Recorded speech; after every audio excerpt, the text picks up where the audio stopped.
Hello, everybody, and welcome to Interlagos in Brazil for race number 5 of the Night Racing League Sports Car Championship. It is all happening here as we head into the second half of the season. We have multiple stories going on, and we'll get to everything during the course of the broadcast here today. But first of all, no championship leader in GTE Pro. Andreas Sakalas not feeling well today. Andreas, get yourself better. But what that means, James Posland with a 38-point deficit has a chance to get it all back here in one go with Andreas Sakalas not in the lineup. Fowler, Riebensteiner, Zirano, everybody close in that battle for third place. No such dramas in GT3. Jacob Wally's 55-point lead. Bachman's been practicing this week. We should have a great field in GT3. And the same is true in the most practiced class this week. The LMPs were out in force. Dennis Rotter with that 49-point lead over Clayton Barklow. It is very, very tight all the way down to 8th place. And everybody looking very good as we get ready for 90 minutes here. Now, with the season half over, we thought it'd be cool to talk to our championship leaders and get their thoughts on the first 4 races of the season. And then we took a wander down pit road during practice to talk to some of the other drivers as they prepared for today's 90-minute race. We are here with the 011 and championship leader, Dennis Rotter. Dennis, another good season. So far, yeah, absolutely. The other drivers keep gifting me race wins, so it's going good. I was going to say, you've got 3 wins in the championship, but you really haven't led that many laps, have you? No, especially the first races. I was in P2 all the time, and then, yeah, the other drivers had some trouble in the last laps, and I get P1 then. Yeah, got lucky there, not? Not so much luck involved at Sebring, though. Another masterclass, it was said in the broadcast. The fuel saving exceptional. Where does that come from? How do you guys get such fuel mileage and still keep the pace to get a race win there? In this case, we did actually practice fuel saving on this track the whole week. Thomas early had the idea of fuel saving because he calculated if it could work. And yeah, we did practice the whole week fuel saving. Right. What an effort that was. Speaking of Thomas, he's finally back in the lineup. Any team orders? Is he going to support you for the championship, or are you all gloves off here? No, all gloves off. I think you have seen it in the last race. Yes. He wanted to take that position. Yeah, no, there's no team order, and I wouldn't want it that way. Well, it's great having another car at the front of the field. It'll be more fun stuff to watch. Thanks for doing this, and congratulations on a great start to the year, and good luck in the second half. Yeah, thanks. All right, we are here with the points leader at GT3 AM, Jacob Wally. How you doing, Jacob? I'm doing good. Yourself? I'm doing excellent. Not as excellent as you, however. 3 wins in the first 4 races. And for a casual observer, somebody might think you've been having it easy, but it really hasn't been so easy, has it? No, I mean, there's definitely a good competition. It's just keeping it consistent that really has won it out for me. If you look down the standings, there are 8 cars in this class that have had podiums. Yeah, like I said, it's close, and they keep me on my toes, I'll say that much. So the racing has been close. What do you think moving forward? We've got Interlagos here, Monza, Spa, and Le Mans. How do those tracks stack up for you in the second half? Interlagos has me a bit nervous just because of how tight it's going to be with traffic management. It's just such a fast, kind of flowy course. It's going to be interesting. Monza, if we can keep it clean, I think it'll be a fun time, and it's really anyone's game. The draft's going to play a big role in that. Well, before we let you go, we do have the most important question moving forward. We've seen mint, we've seen orange. Are there any other flavors coming in the second half of the season? See, I'm glad you appreciate the effort that's going into design. I'm actually working on an Audi livery at this point. I think we're going to go mixed berry for Interlagos to contrast the green and yellow. Oh, that's okay. Great. We're looking forward to that. And then, yeah, I got a winter mint queued up, and then I'm debating on if I go back to dark green for Spa or not, so we'll find out. So big plans in the 827 pit. All right. Well, thanks for joining us there, Jacob, and really good luck in the second half of the season. Thanks. All right, man. Cheers. Okay, and we are with the driver of the 717 Porsche RSR. This is Andreas Sakalas, leader in GTE Pro at the halfway mark. You've got 3 wins. I was going to ask you how your season's going. It's going pretty good, isn't it? Yeah, it's going quite well. It's going above the expectations right now, so. You've had a lot of close battles. I know James is right there in pace, but a whole bunch of other drivers too. What's the competition been like, despite the 3 wins? Yeah, it's been tough. I can feel the James pushing, and it's kind of hard to get away from him. But sometimes I get lucky, and I noticed you were sitting in second place there. Was that a strategy thing at Sebring, or were you fuel saving? What was going on there? yeah, it was mostly trying to save some fuel. So I was just being patient, staying in second place, following the leader. Well, and it's a 38-point lead. Do you think you're going to be able to bring this home? We'll see. It's still half of the season left, so it's quite a long road ahead, and anything can happen. But we'll see. Hopefully, I can keep it up. Well, you're driving great. The car looks good, and good luck at Interlagos and for the rest of the season. Thanks for talking to us. Yeah, thanks. All right, Andreas Sakalas of the 717 GTE Pro points leader. All right, well, we've had a wander to the back of the pit garage here, and we found the driver of the 91 Porsche RSR, James Poslin. How's it going, James? Yeah, good. Thanks, Paul. How are you? Not too bad. Halfway through the season here, we're heading into the back half. You got a win and 2 second places. It's been a good start. Yeah, I guess that's one way to look at it. That's not really how I look at it, to be honest. I feel it's been quite rough, a bit frustrated overall, especially after the last one. But it was yeah, a tough run at Sebring, wasn't it? Yeah, I mean it all just started from my own mistake on the second lap, which I've done a few times. Just kind of overdriving the car in the opening laps, because I know, especially with the Corvettes behind, they're so quick that if I don't have a good opening few laps when you've got the lead, they're so hard to get past because they're so slippery. Right. Well, I know the LMPs have been saying with the full pace laps on the U.S. circuits, they're having an incredible problem with tire pressure and those opening 2, 3, even 4 laps, and really bad push. Are the GTEs susceptible to that as well? In the Porsche, I guess it probably is. I don't know what's like in the other cars. I think it's generally been fine in the other races. Like at Daytona, I made a mistake because I just touched some grass. That can happen. The other 2 races, my starts were okay, but the last one, like the opening lap, was just ridiculously sketchy. Like I think all the practice sessions at Sebring during the week had really cool temps and lots of grip. And then it was like 24 degrees in the race, and it was just so, I don't know, it just seemed like a completely different track. But you've got 4 races to recover. It's only a 38-point deficit, so you're still within 1 race, and things can happen to anybody out there. So and everyone else seems quick as always, so it'll be tough. Yeah, and hot temperatures, track temperatures as well. So it is going to be a slippery one. We'll wait and see what happens. Yeah, we will. Fingers crossed, but better than last time. All right. Well, thanks for the chat, and good luck the second half of the season. It's a close one, and there's more than just the 2 of you in this as well. There's a lot of competitive cars, so good luck, and we'll see if you can bring home the title. Yeah, let's see. Thanks, Paul. Thanks. Cheers. All right, we found the driver of the 818. This is Clayton Barklow. How you doing, Clayton? Good. How are you? You're the rookie here. How's your first season in the KRL been? Been good so far. Had a couple ups and downs, but it's been good so far. Enjoying it. Oh, you're in a class with a lot of seasoned vets. Some of the guys in this class have been with the league even before it was on iRacing. So I'd say you're doing pretty well at the deep end of the pool. Yeah, I hope so. Had some ups and downs, but it all came good in Road Atlanta. I would say to say you dominated that race is a bit of an understatement, huh? Yeah, I tend to really, strive at a North American tracks, being a North American myself.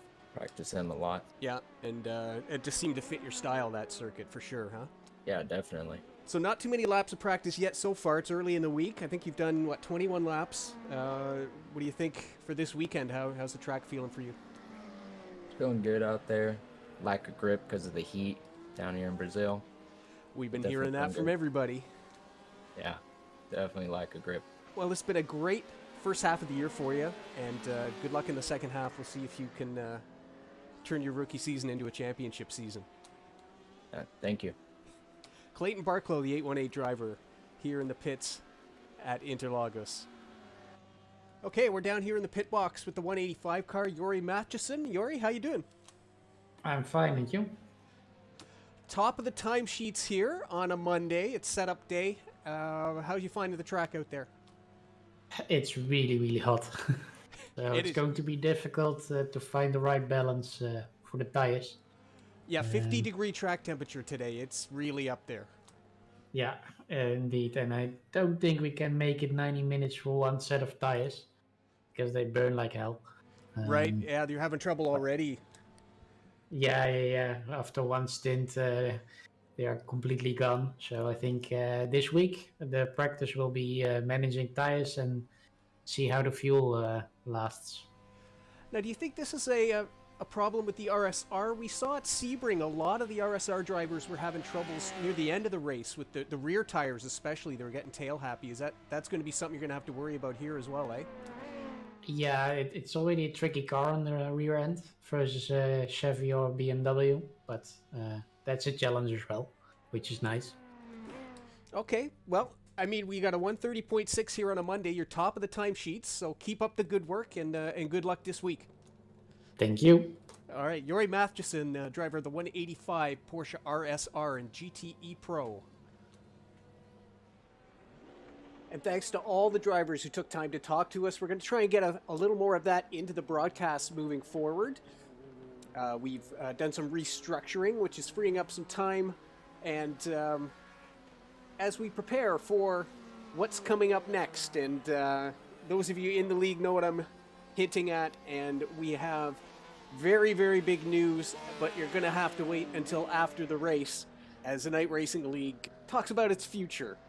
So stay tuned. We've got 90 minutes here at Interlagos. First, let's check out the starting grid.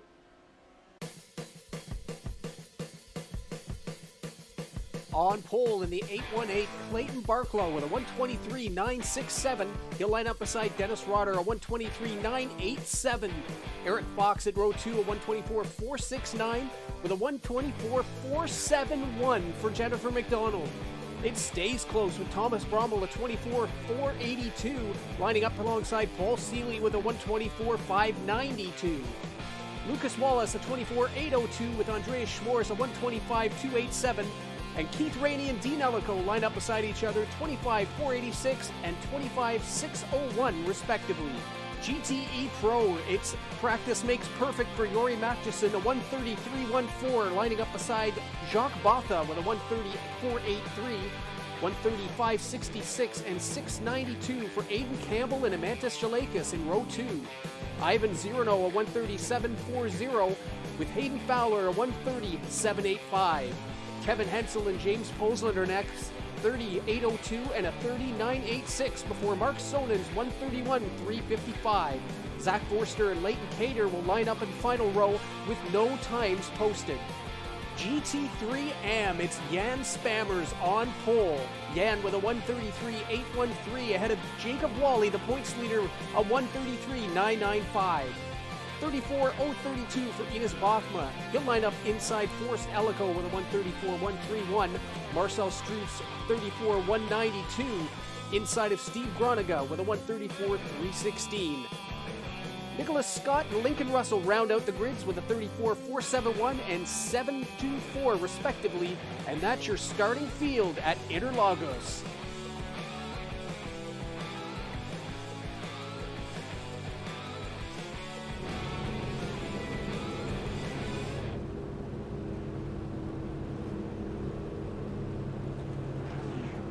And as the Porsche pace car gets ready to go, you noticed an empty spot in the grid there.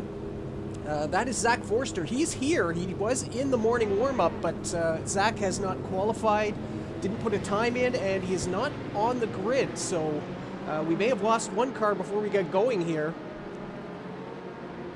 As Clayton Barklow leads the LMP class. There is Jori Matheson. pole sitter, who we just talked to there on the grid.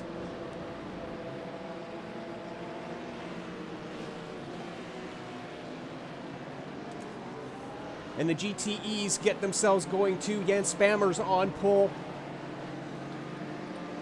Only 5-second gaps here today. As we try to get all the cars on the main straightaway for the start. Dennis Rotter getting a little handsy with the Porsche pace car, but they'll get themselves sorted as we head up the hill out of Zhengkao and get ourselves ready for 90 minutes. The second half of Season 3 starts now. Championship battles up and down the field. Of course, we will watch very closely James Posland in the GTE Pro class as he has a chance to completely take care of the 38-point deficit with Andreas Sakalas not here. He was practicing this week, but he's fallen ill, we hear. Talked to him yesterday and hope he's going to feel better soon. As we have a quick turnaround, Monza next week. The green flag flies. And we are go at Interlagos. Down through the turn, it looks like Dennis Rotter is going to get the lead out of the S's. GTE Pro, it is Matheson. That's Aiden Campbell coming in on Botha. We've got a spin down there. That is...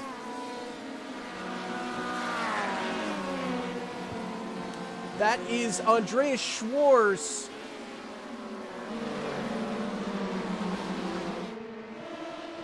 As we're checked back in, the LMPs come up through Ferradura. And it is Barklow who's got the lead back.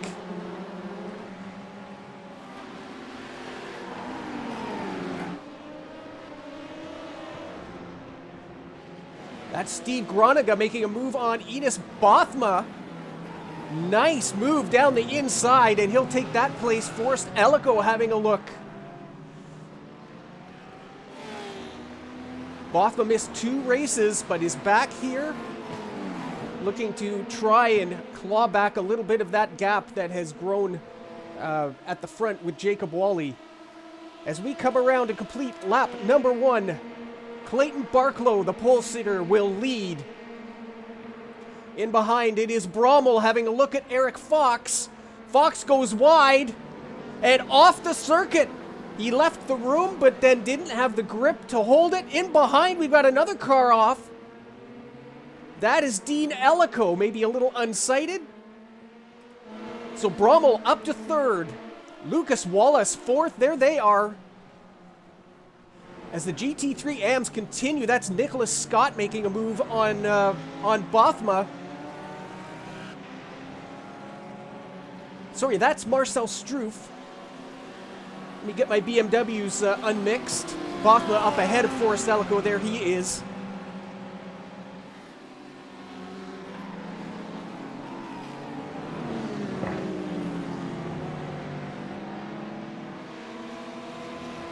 As everybody settles out, let's see what happened on the starts in the 3 classes.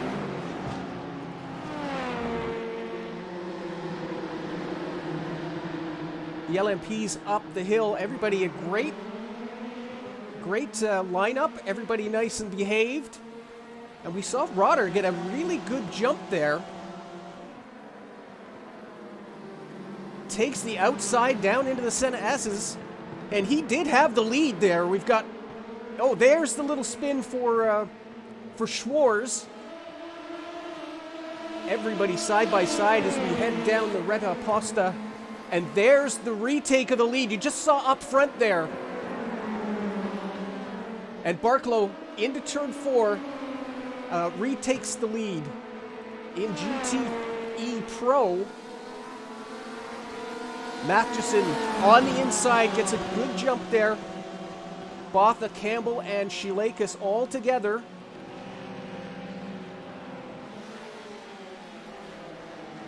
Oh, and a little tap. Around goes Shilakis. That's why he's dropped down the order.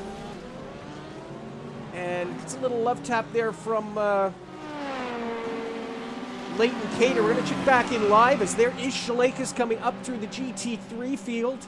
We've got some great battles in GT3. Groninga, Shalakas, Bothma, Elico all together. There's Groninga on the outside. Bothma takes that advantage. Here comes Elico having a look as well. We'll get to the GT3 start in a moment, but right now what's happening live takes precedence. And Groninga on the inside, is he going to be able to hold that position? The Lamborghini goes wide, and he will have the inside and maintains that position. Spammers leads Wally second. This is the battle for third, fourth, and fifth as Elico very deep on the brakes there. Bothma third, Groninga fourth, Elico fifth, and that's Nicholas Scott in sixth. Very tight stuff here.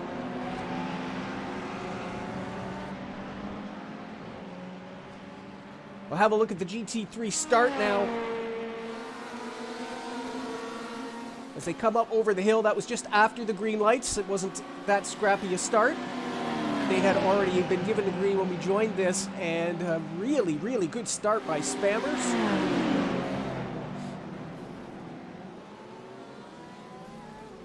And they come across that GTE kerfuffle there, but everybody through clean. No. And that was interesting. A little bit of an overlap. Usually we see net codes, but everybody gets away with that. Back to live action.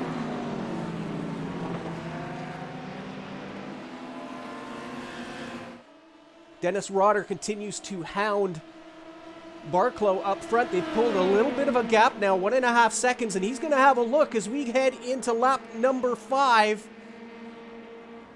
Down the inside, we have a lead change in LMP. Dennis Rotter to the front. Barclow in behind.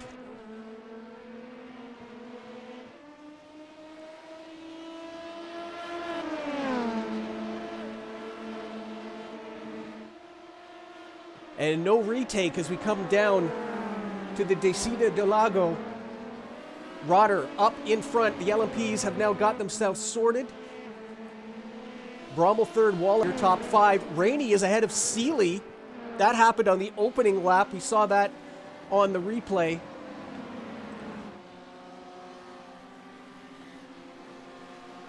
It's back to this GT3 battle. Forrest Alico coming under pressure from Nicholas Scott. Nicholas was the most practiced GT3 driver this week. 171 laps as Alico has clipped Groninga. They go around third and fourth and fifth.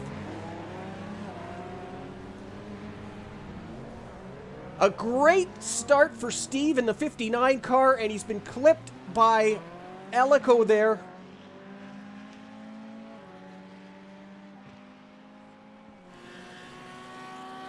They both regain. It wasn't a hard contact, but that was a shame.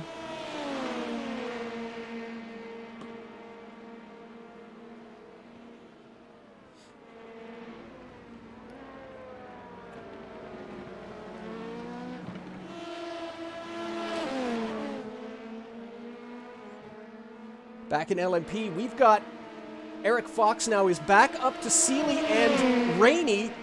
Remember, he went off on lap 2 when Brommel got by. Rainey having a look.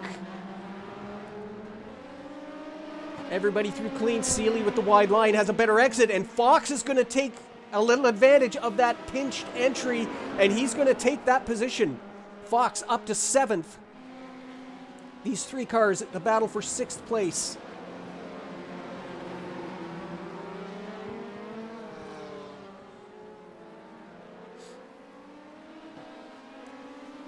We have confirmation from the pits. You can see Vorster's name at the bottom grayed out. He did not take the start. Not sure what happened in the warm-up, but Zach Vorster did not start. We still have 28 cars who have taken the green flag here today. Watching the battle for 6th in LMP. We're checking with GTE here. There's Yuri Matchison.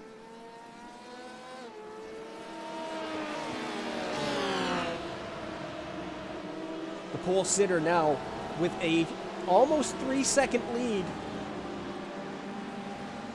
over Botha, Campbell, and Fowler, who are all very, very tight.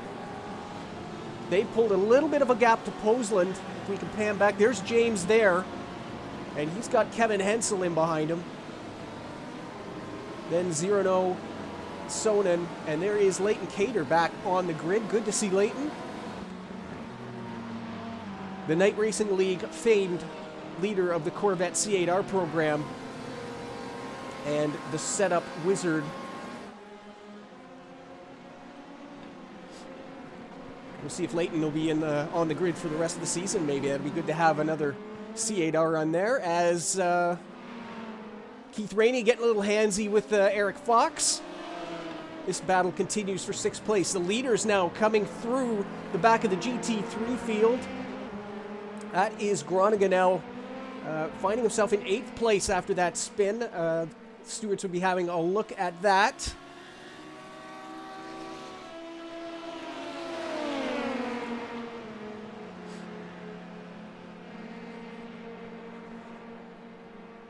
And there is the 719. All three leaders together now.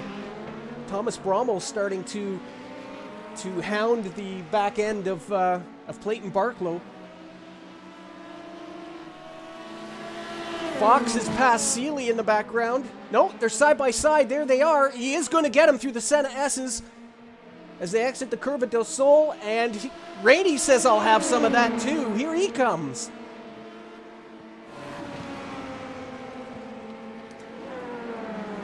And he's by, goes a little wide. Seeley will do the crossover. Back to 7th now for the 72 car. But Eric Fox has gotten through both Night Racing Esports cars, and he's up to 6th. He'll set his sights now on Jen McDonald, 7 seconds up the road.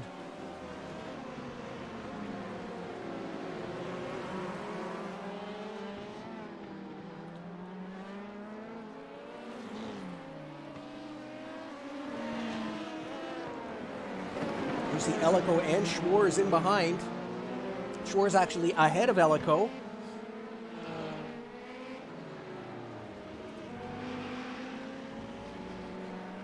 And a great start for Lucas Wallace, up to 4th place. Qualified 7th, if I remember correctly. And Brommel is past Barklow. So the Unleashed cars together up front. Points leader Rotter, then Brommel and Barklow, all three within 2 seconds of each other. Lucas Wallace not that far behind either as they're coming through the GT3 traffic. There's McDonald in the background as well. So the front 5 of this LMP field all within 5 seconds, and the traffic's going to start to play a role in that as well. The talk all week has been about the track temperature. We're running same day, November 6th, sim date, but the race start time was 12:30 p.m. And we have seen track temperatures as high as 57 degrees. And these cars qualified as Ellico goes wide there. He's going to have to start watching incident points here, as he's already had that contact, and he's been wide a couple of times. The cars qualified here today, 56.7 degrees track temperature.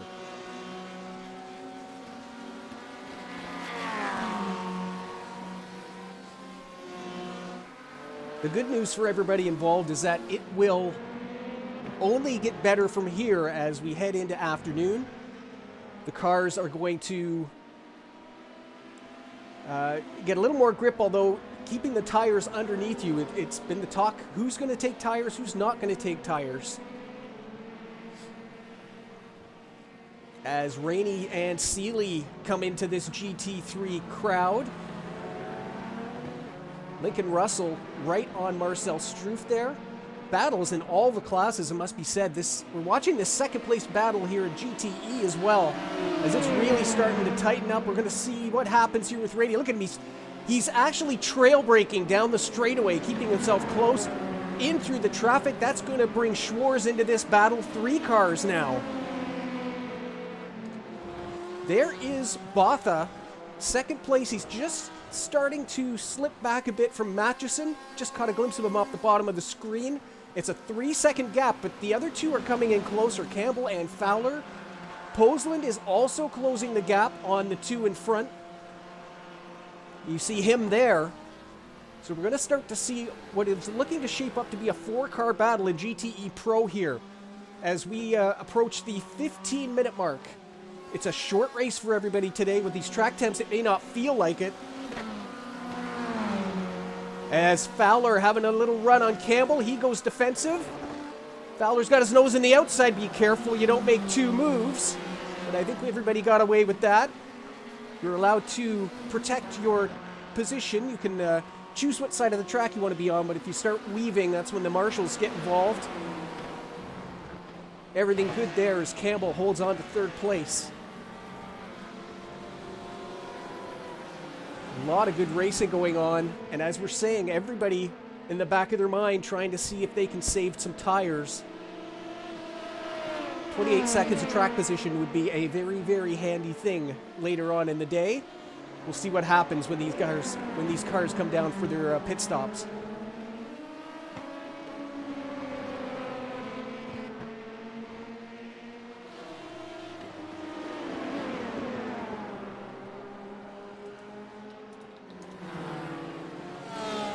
Rodder continues to lead up front. 1 second gap now ahead of his teammate. Barklow has slipped back a little bit, probably just due to traffic.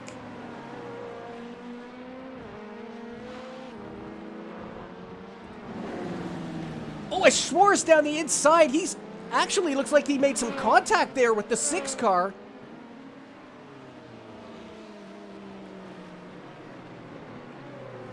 That's right in front of Jacob Wally, the second place car in GT3.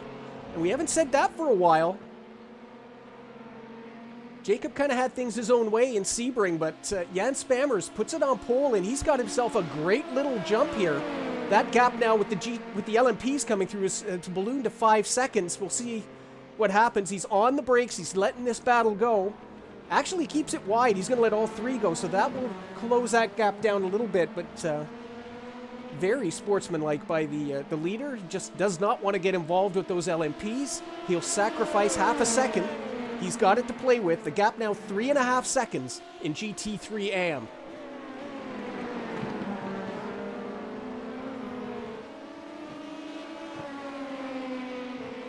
These two all over the back end of Paul Seeley. You could see 1 second a lap slower than the cars in the top 5.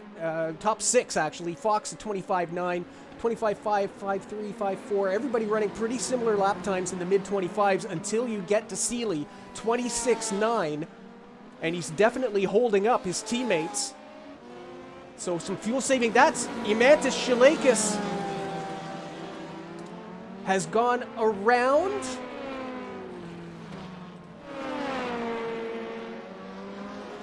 And we'll see what happened here. That's Jed McDonald in the LMP behind him. And that's a bit of a late move there, I'd say.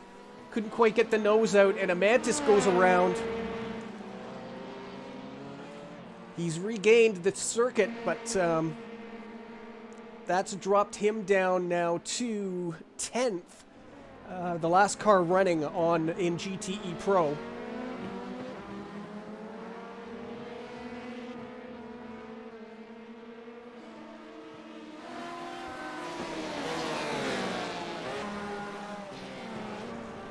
The LMP class is now up to the GTE Pros coming through. I believe Kevin Hensel is next. That was Ivan Zirano in 7th place. Yes, Hensel in 6th in the 94 car. As they come up to S. Oh, and a bump there. Brommel bumps the side of his countryman. That's the same corner. Bico de Pato actually is where that was. Same corner that we saw McDonald hit Shilakis, so the LMPs have got to be more careful through there. That's the tightest corner on the circuit. And the corner belongs to the lead car. It's the responsibility of the overtaking car to make a clean pass. If you can't do it, don't get your nose in there. We've seen 2 incidents now in that same corner.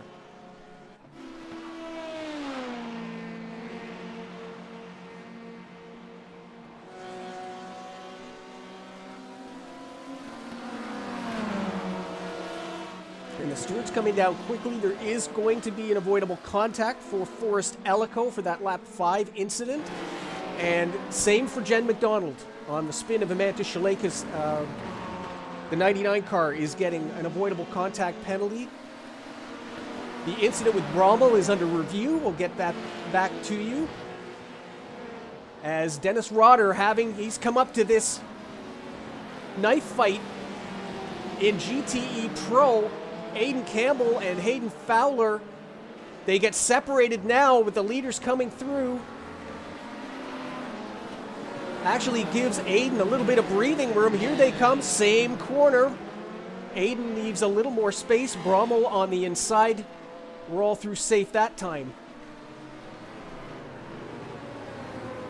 Up to Junkao, the leaders are through. They've got Botha next.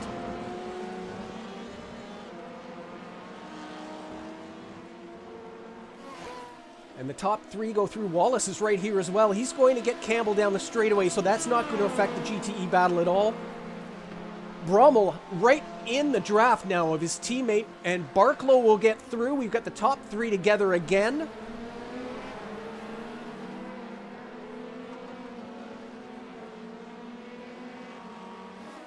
Incredibly tight stuff here in all of the classes, it must be said. The GT3s have sorted out. They had the early battle with those 4 cars. The other 2 classes have taken over here as we're now 20 minutes into this race.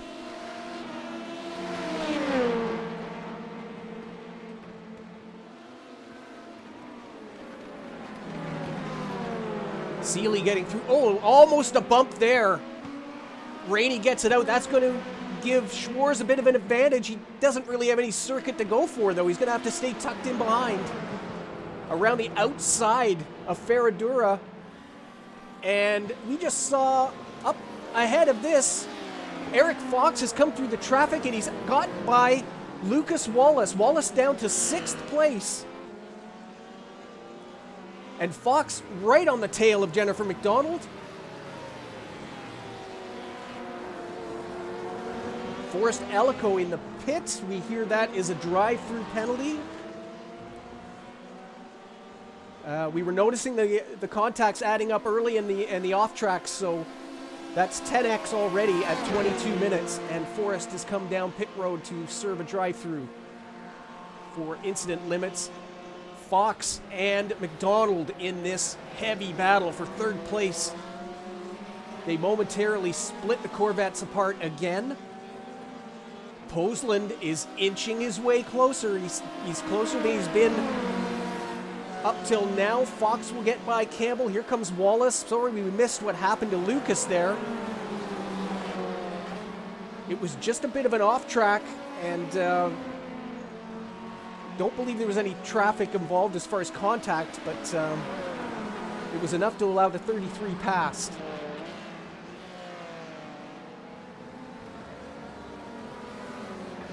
And into S comes Eric Fox.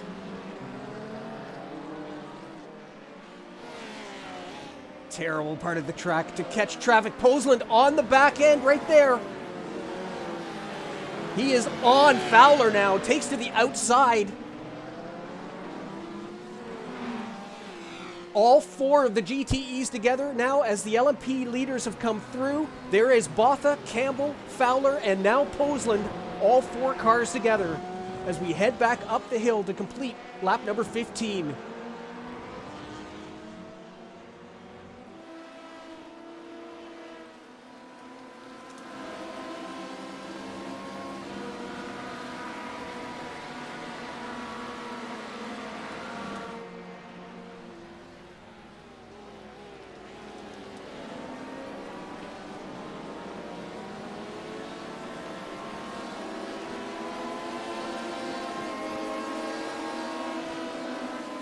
Down Retta Pasta.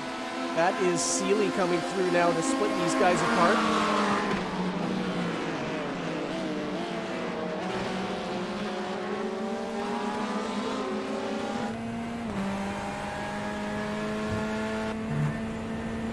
On board, this is Aiden Campbell.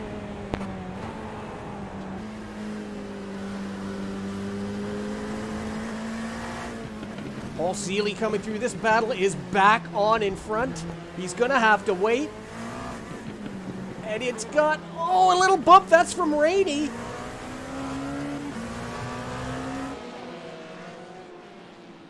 And diving it in is Andreas Schwarz. Rainey still got the inside, but I think, no, he's got a great run down the inside. Not going to work. Well, at least we won't have to worry about missing anything. We've got both 3-car battles on the same part of the track. We could just jump up and down from them. Campbell now in front.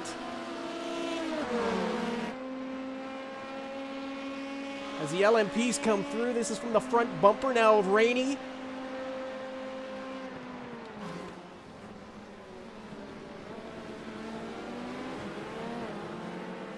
Little bit of a wiggle, but everybody through safe. What fantastic driving by both classes here. And in behind, here comes Campbell. Campbell has Fowler on him. Fowler's going to take the outside as he protects it again. Look, it just leaves him a car width up there, but no contact.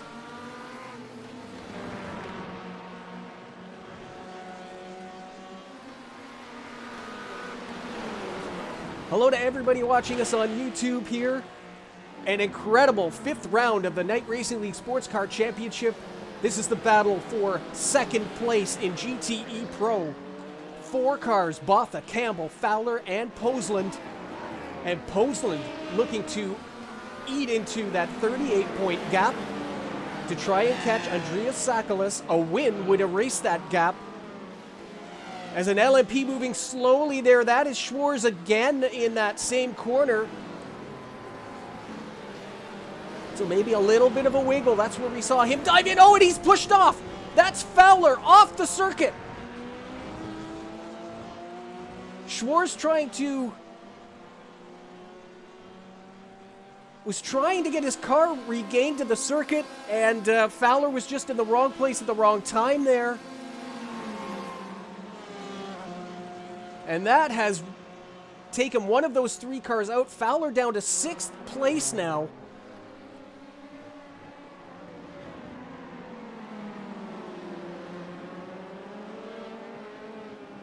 We do have a replay here.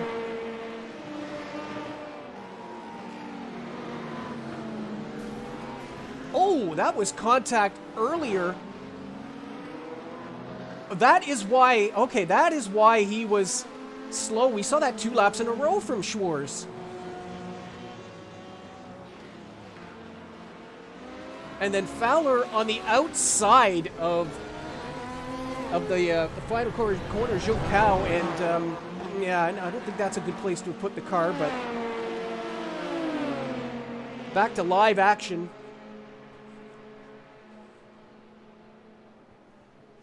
The top 3 come by Jacob Wally, 2nd place in GT3 AM.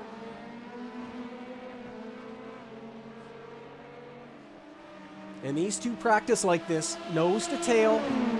Doesn't matter who's in front. There's a race strategy.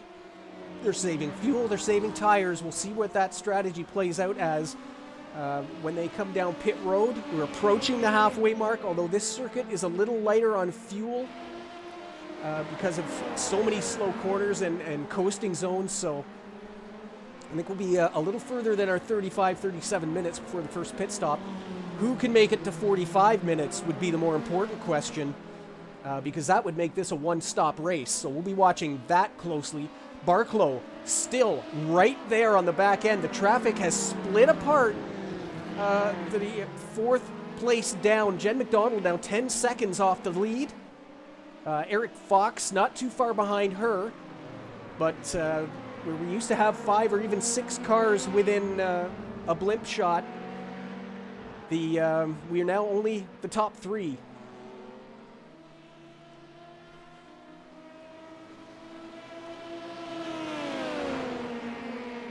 So close to the end of that pit wall,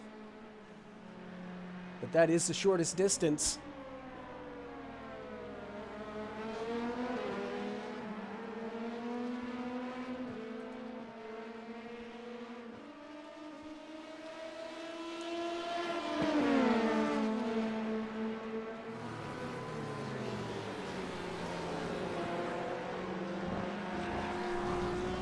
Forced Alico back down pit road. Looks to be getting some damage fixed. He's been in the pit box now for 2 minutes and 50 seconds. Shalakis also in the pits. We'll watch and see there. Aiden Campbell coming down the inside of the Ferrari of Steve Groninga, and he is now using that luxury of not having Hayden Fowler on his rear bumper. And he's going to set his sights on Botha there in second place.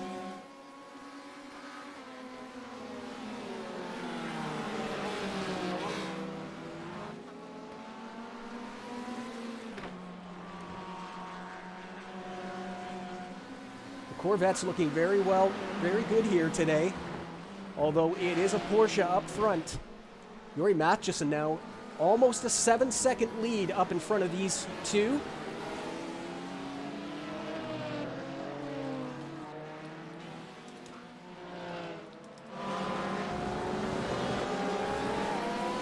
As we've completed the first half hour already.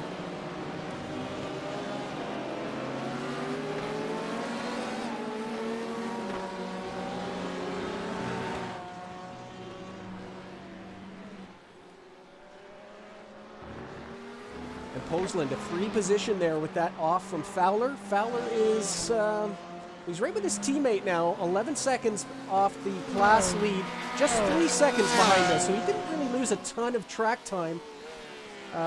He lost a couple of positions, but we should just see him in the background. There he is with Kevin Hensel, so 59 minutes, plenty of time, and a pit stop to get himself back into this fight. We saw a little blip on the board there as Schwarz and Rainey again fighting it out tooth and nail for this 8th position in LMP. Rainey still with the upper hand there. We know there's been some contact between them. Multiple occasions now we know there's been some contact between them. And how is that going to affect incident points?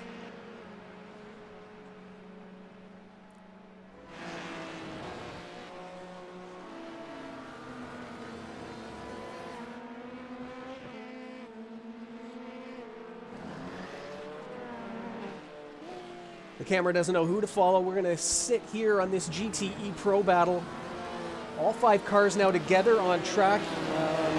Just looking, there are no LMP cars coming for quite a while. The next LMP to come interfere with this battle would be the race leaders. They're just now coming through Ferradura as the GTEs come out of Juncao, so that's a very large gap. They'll have time to race by themselves here for a little bit.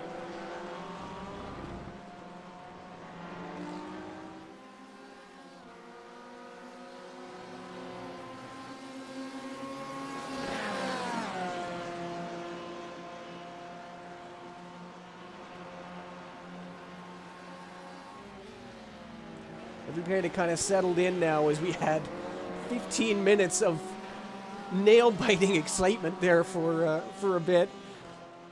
And they'll settle it through. I wonder... Yeah, they're definitely... They're halfway around the track. But I wonder if we're going to see pit stops first or if we're going to see the LMPs come through again.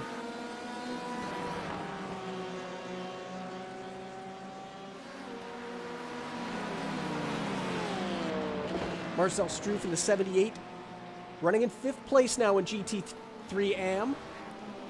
Takes it to the inside, gives the GTEs the inside to this corner. That's the end game there. That was very well done.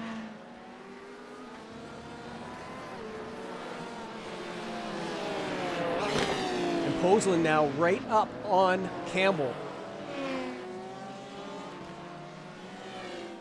The traffic keeps seeming to bring these guys in contact with Botha, but once they get out on clean track, he stretches his legs a little bit. That gap, I mean, is certainly not growing by a large amount, but they don't seem to be able to get right on his bumper. Posland up to 4th. Is that 18 points he'll take out of the gap if he can finish it there? Here comes Hensel and Fowler.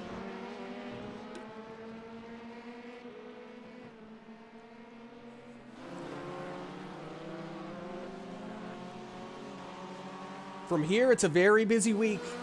Everybody on the planes across the pond, long flight to Italy. Practice sessions start tomorrow, Monday, for 90 minutes at Monza next week.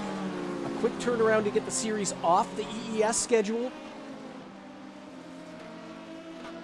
And then it's 2-week gaps. We'll go to Le Mans for what should be a classic race with 3 classes. And hopefully, I mean, we've been having great fields. You can see on the left side, we've got 28 who started. 29 cars are here this weekend. We're averaging more than 30 cars in every race this season. But with 55 members in the Night Racing League, I would love to see 50 cars on track at Le Mans. That would be something. And we'll see where the points hang out from there when we go to Spa-Francorchamps, the sunrise race at Spa-Francorchamps to finish off the season. Clayton Barklow. The LMPs are now hitting the back of the GTE Pro class. Still a little bit, I'm just looking up the circuit there. Just crossing the line are the GTE battle for second place. They're in turn 1 right now as we come up the hill.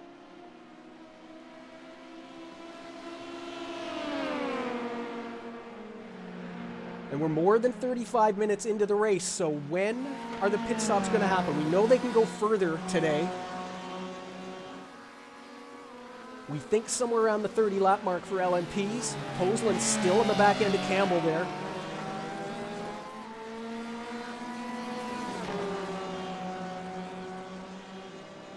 I'm pretty positive it's a... Oh, there's... Sorry, I got my red cars mixed up. Pretty positive it's a one-stop race in the GT classes here today. So the real big question is tires. Who takes tires? Who doesn't take tires? LMP, it's a little closer. So we'll see who can do it on a one-stopper, who takes tires, and who needs to take a splash at the end. Rotter and Brommel, I'm thinking, are pretty happy just running nose to tail here. They're not getting too much bother from Barklow at the moment. It's a 2-second gap. And with pit stops coming up, I think they're happy just to stay right there, nose to tail, and bring these cars in for service.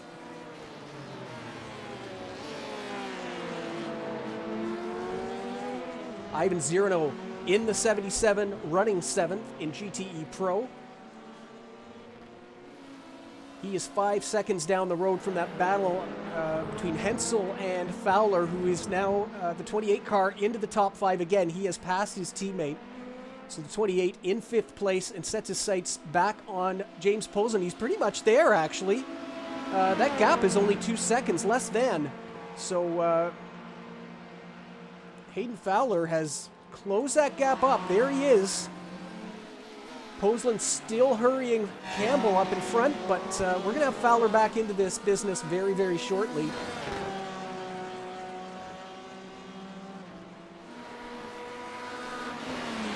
And I just caught a glimpse of Dennis Rotter down the road there, so they are now coming up to this battle.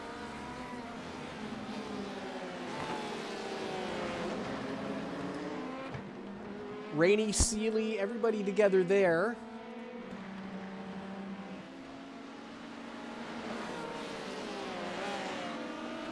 But here they come. That's Dennis Rotter now. He's back with Hayden Fowler, the first of this GTE Pro battle. They get the job done into Juncal. That's going to open up the gap. Maybe Barklow gets closer to Brommel here with that.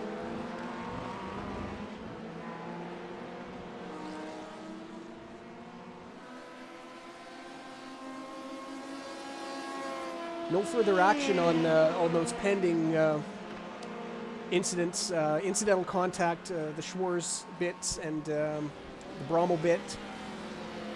That's why we run low incident limits. If the side-to-side contact, people instigating side-to-side contact usually collect a lot more incidents, and they get drive-throughs. If you're a victim, well, you get 10x to play with, and the 4x isn't going to hurt you. If you're not instigating, you're probably not going to get a drive-through. That's how it's intended to work, so no further action on those incidental contacts. The incident limits will take care of it. Barklow is getting a little closer as we come through the twisty bits. The leaders are through that battle. Matheson now 10 seconds ahead of Botha on track. We haven't seen very much of the pole sitter. It's a good thing we had an interview with him at the beginning of the broadcast. Maybe that's going to be all the TV time he gets today, because all the action is happening in behind him. Barclow at Pico de Pato now having to wait to come down the hill on the outside. And he is by.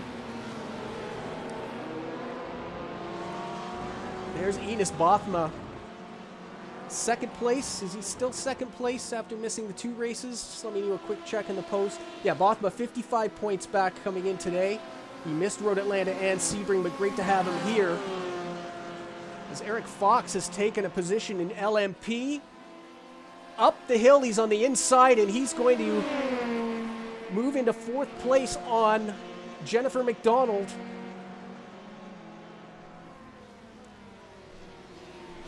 The 33 recovers. As back to this. It's a great run. He's going to have to split it as Campbell defends the inside again.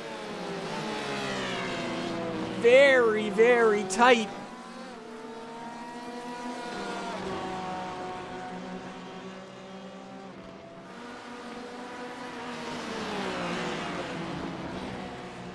The LMPs are through. And these 4 are now free to have at it again. Well, not for much longer. It's Fox and McDonald coming right in behind. Posland having a look. Every position is important to James in the title. Here comes Cam. Oh, right in behind, I believe Eric has tapped the back of the 94. A great job saving it by Hensel. And they go through.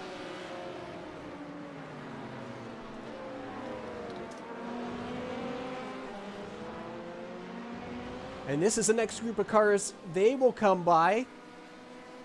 Almost wonder if that was a net code there. It was such a light tap. Kevin did a great job keeping the back end of that 94 under him.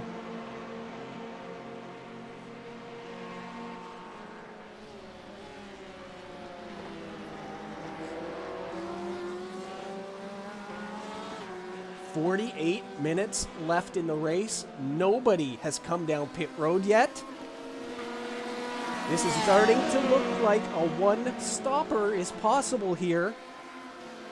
All the LMPs are on lap 30. The GTEs are on lap 28. 27 for the GT3 AMs. Lincoln Russell has made a pit stop for fuel only. He's the only car that's come down pit road. The 29. Running 7th in GT3 AM. Eric Fox is through. Jen McDonald not as fortunate. She's having to wait through the twisty bits. Lucas Wallace now reeling her in as he comes up. Campbell on the bumper of Botha. This is as close as they've been for second place in a while. And once again, it's the traffic that does it. Botha really pushing there. McDonald trying to get at least one down here into Junção. Wallace is right on her now. He's going to have the toe up the straight. We'll see what happens. Campbell gets a little bit of help there. The traffic splitting apart. Wallace is into the pits. Fox is into the pits. We have our first pit stops in LMP. There they are. So at the end of lap 30, as Botha has gone off, we hear just at that time he's gone off, and that battle has passed him. Everything happening at the same time here. Fox, Wallace drop down. There they are in front. All 3 together. So Botha, running second for the entire stint, has now dropped down to 5th place as James Posland keeps hounding the back end of Aiden Campbell. Watching the pit times in LMP.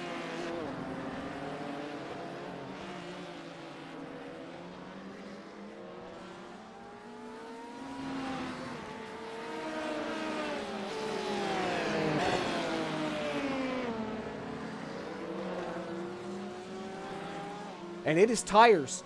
It's fuel and tires as the leaders come into the pits. Barklow and Rotter come in the next lap. Brommel has gone around to start a 32nd lap.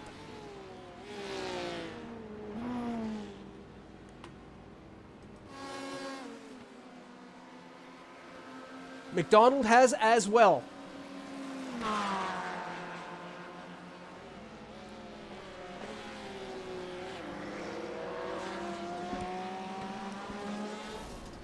Oh, and a massive crash! That's Andreas Schwartz, Paul Seeley in pit road. What has happened there? Other LMPs are leaving the pits.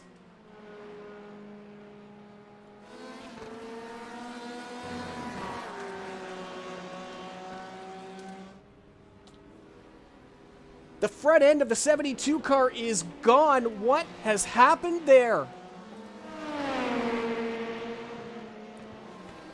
Schwartz on the inside, and Seeley has crossed the white line.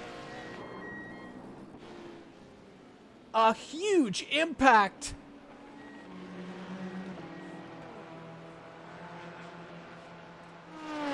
And we'll try and find out what was happening there. Way down on the inside was Andreas Schwartz, clearly on his way to pit road, or making a pass down there. Seeley was out wide. And we're hearing from the... It's confirmed it was a late pit call for the 72. He was going around and decided to come in at last second. Schwartz was there. And we're going to be looking at that one. Brommel and McDonald on pit road now. What a dramatic 2 minutes there. We're watching the pit stops. Rotter, no tires. Barklow took tires. Fox took tires. And Wallace took tires. Keith Rainey did not take tires in the 6 car. More importantly, Thomas Brommel has pitted after the 45-minute mark. There is Dean Ellico just now coming down pit road. 32 laps for him as well. Jen McDonald on pit road did 32 laps, so there's one-stop strategies. McDonald, no tires, so she's on the best strategy if she can get to the end. Fuel only and one stop. Dennis Rotter, who stopped after lap 31, is going to be right on the line as far as making it on fuel. He doesn't have that one lap buffer. We continue to check in here on the GTE battle.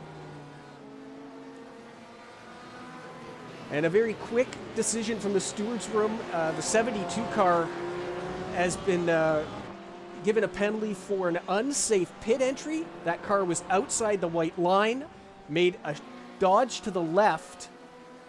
We get another look at it here. He's...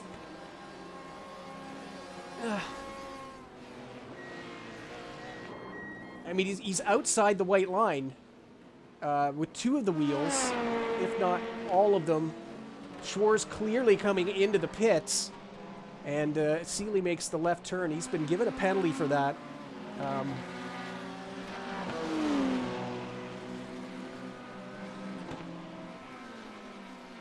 What a massive accident. Hayden Fowler now, as we regroup. We've got GTEs pitting. Posland is on pit road. Botha on pit road. Fowler and Campbell and Hensel have gone around again. There's your race leader. We'll get a look at him. He's coming out of the pits. We're well past the 45-minute mark, so it's a one-stop race for the GT classes.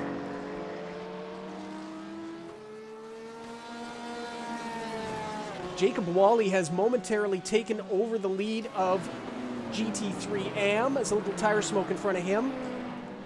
Spammers has pit.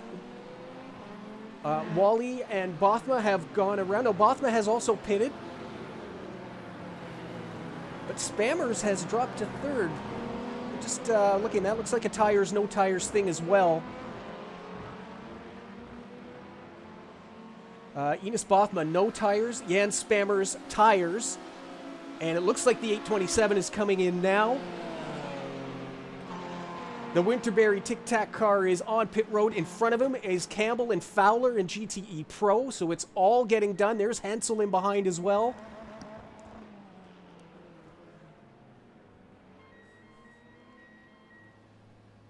Nicholas Scott having himself a very good week.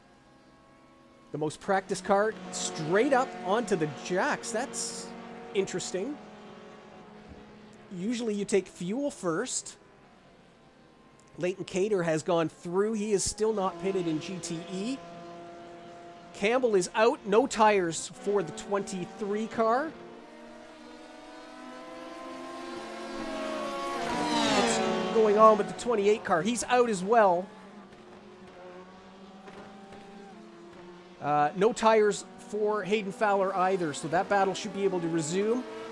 There is the 185 of Jori Matheson. He's just behind Leighton Cater in second place, but Cater's going to have to come down pit road. We're expecting this lap, and the Dutchman will reassume the lead in GTE Pro.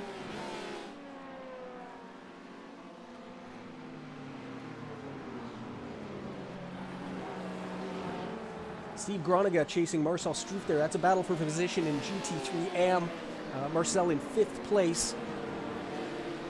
Out of the pits, Wallace and Fox together again.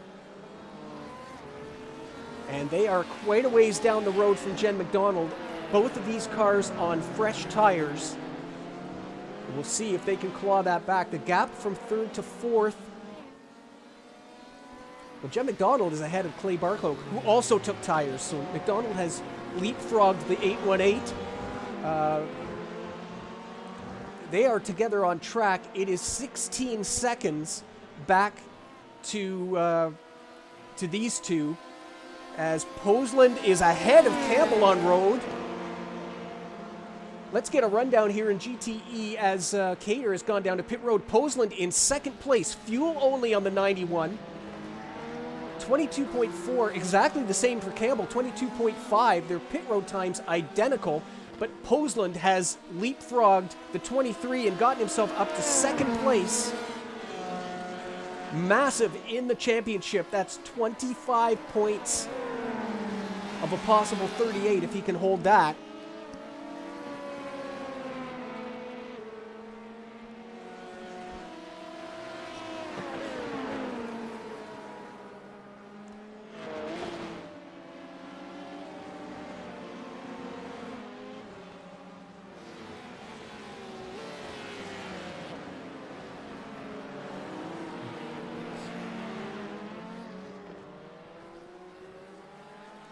Just a little bit of a gap. What we saw before the pit stops, Hayden was able to pull those guys in. Should have a 3-car battle resuming again for 2nd place in GTE Pro. Rotter in front now in LMP. He's got himself a 1.3 second gap over his teammate.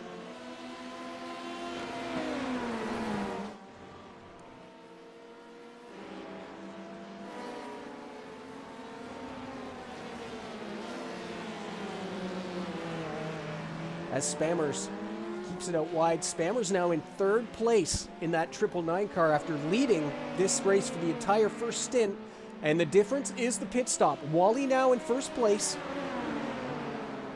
He and Enos Bothma, fuel only. The 999 took tires, and that has dropped him from 1st to 3rd. We have the same strategy differential playing out in LMP as well. It looks like everyone in GTE down to 6th place are fuel only. Botha, Zirno, and Sonnen took tires, and that drops the 888. He had that little spin that we didn't quite catch, but he has dropped all the way from 2nd to 7th.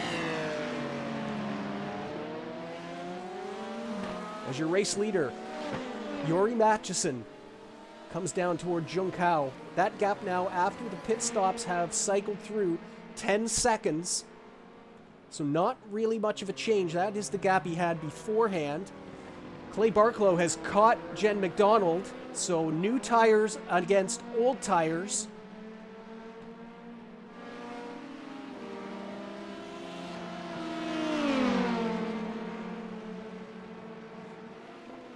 And they are a long, long way down the road from Roder and Brommel. 24 seconds behind the lead of the race.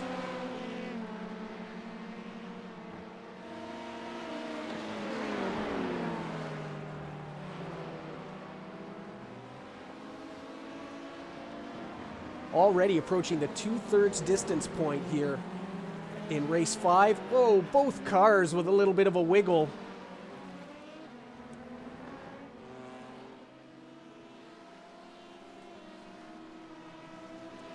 There is Jacques Botha now. He's coming back into the pits. Has he got himself a drive-through here? Just looking through. Yes.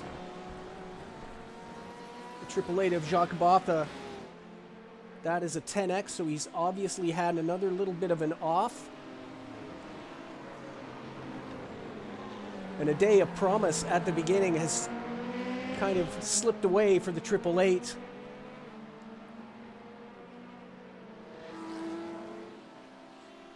He exits the pits out 14.5 seconds down pit road. No stop. Clayton Barklow now looking a little racy here behind Jen McDonald, and we could see he's got the toe. Is he going to pull out? Nope. Tuck it in right now. Out of the pits is the 204, so that's good news. Seeley is also out of the pits, but coming back in, that car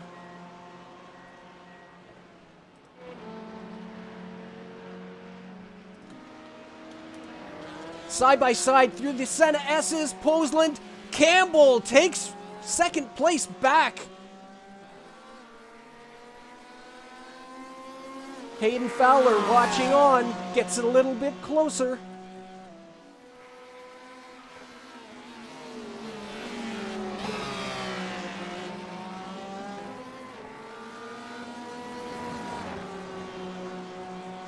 These three right on the edge of it, battling all day long. Aiden Campbell back to second place in GTE Pro.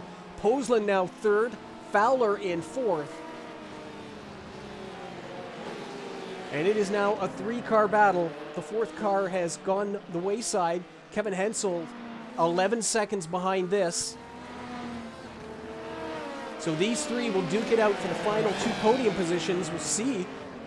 They're slipped another second further back of Matchison. He's now 11, almost 12 seconds up the road.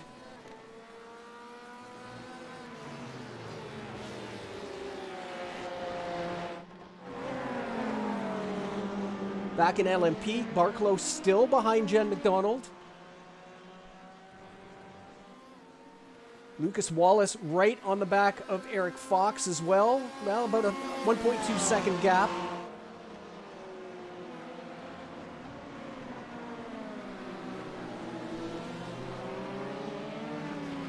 Botha well out of the way. These two get on with it. It is 26 seconds, the gap from Bothma to Wally. So Jacob, after sitting back in the bushes for most of the day, the strategy has put him out front, and he's now stretched it out. I'm going to try and turn this into another Road Atlanta. Or another Sebring as well. He had a great lonely run at Sebring.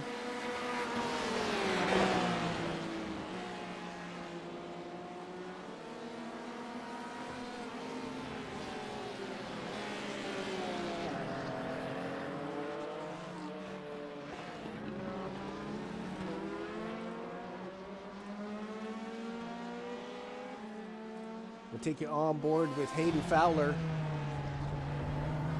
as this three-car battle rages on.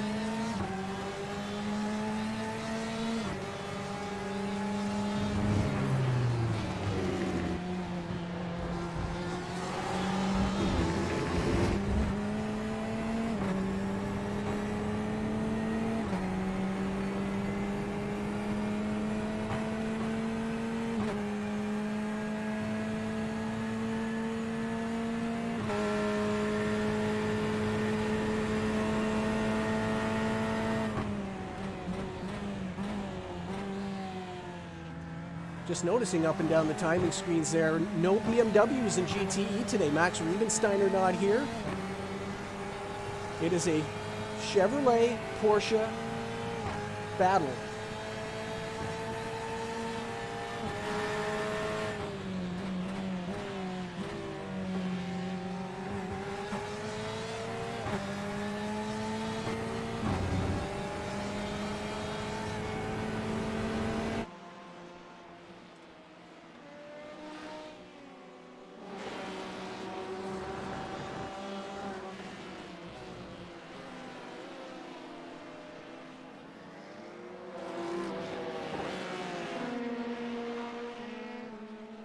Barclay, even with the new tires, still not able to do anything with the 99.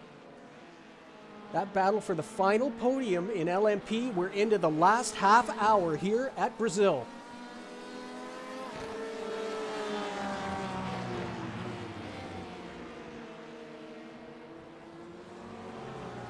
...30 minutes away from the podiums and probably 32 minutes away from a very big announcement. Everybody watching here.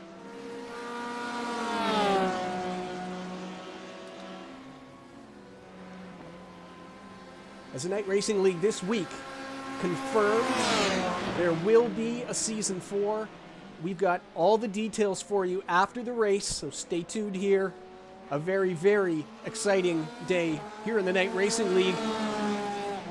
As exciting as this GTE battle as Fowler's on the inside now.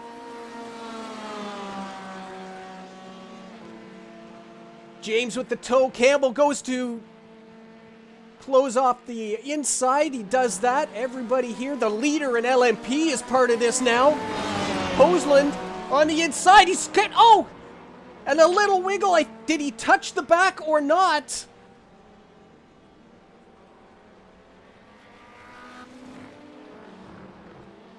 Campbell's still fine. We'll get another look at that. Some great racing there. Campbell always defends that inside. He's been doing it all race. Everything's good here. He's got a little run on the inside. Oh, they did touch. A little touch from Hoseland to Campbell, and it caused the back end of that Porsche to wiggle. And James off track. The LMP2 leaders come through now. It's Campbell and Fowler in the second and third places. Hoseland has dropped to fourth.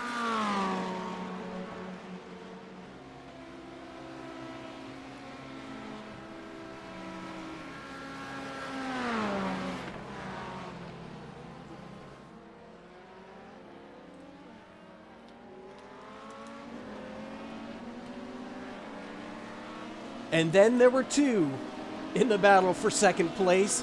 Although, how much time did he... He lost 10 seconds with that off track. James in fourth. He's ahead of Hensel. He's still got a couple of seconds on the 94 car. Just hand back. There they are together. Oh, he's off pace. Is there something wrong with the 91? That's a pretty easy pass. We'll send somebody down to the pits. We'll see if we can get a word from the 91 box. He seems to be coming back now. Maybe it was just a wiggle in the Senna S's, but that was a fairly easy pass for the 94 car. Something must have happened. We'll find out if there's any damage from the 91 pit. Hopefully, didn't look like he hit anything. It was a very, very light touch to the front end.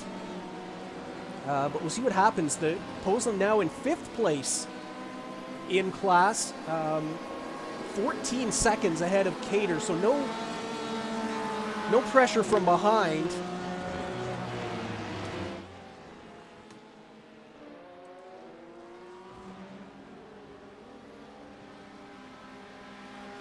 Yeah, and we are hearing, we just got a report from the pits, thank you very much, that, yeah, the 91 got a little loose in the Senna S's here, and that is what allowed the 94 to have such a good run down the Reta Aposta, and that explains that change in position. A brief look there at the leader. Matheson 12.5 seconds up the road now from these two. As we get a look at Steve Groningen behind there. He had the early troubles when he got hit by the 719 of Forrest Ellico. Steve has got himself back up into 5th place in class, GT3 AM. So a good run there for the American. And not too far off of Marcel Struve. If we just pan this camera up the road, there is Marcel in the 78. So we've got a battle for 4th there as well. They're the two on the same screen. And Steve looking like he's got some pace there too. 135.7 last time around, a 136.4 for Marcel. Always have to be careful, never knowing, especially on a track of this, how tight this track is. Traffic is always playing a factor in the lap times. So certainly looking down at the lap times here, it's not a trend, but that last time around, Groningen taking 0.7 of a second out. A couple of battles converging here. Clayton Barklow still not able to get past the 99 of Jen McDonald. So fresh tires, not the advantage you would think they could be. They're 30 seconds down the road from the leaders. And they come through that battle. Hoseland still on the tail end now of Kevin Hensel. That's the battle for 4th. This is the battle for 3rd in LMP.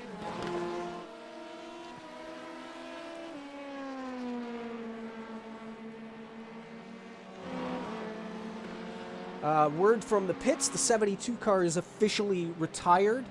Damage on the left front of that car was unfixable. They couldn't get the corner back down, so they've had to retire that car. Still in the pits, you'll see it as we go down pit road, or as we go down the main straightaway. You can see that car on pit road. He is not disconnected from the lobby. You must be in the lobby to receive points, so with that tight midfield battle in LMP, it's a terrible day for the 72, and he brought the 204 along with him. But he's going to collect 2 points instead of 1. As Thomas Bromell is in the lead.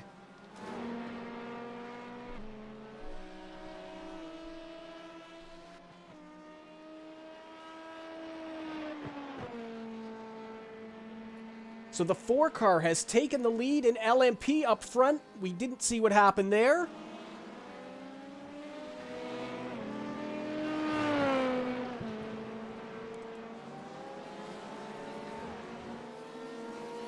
But the points leader has dropped down to 2nd place. We're back here in,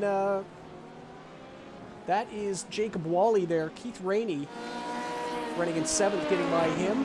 Jacob Wally, your race leader in GT3 AM.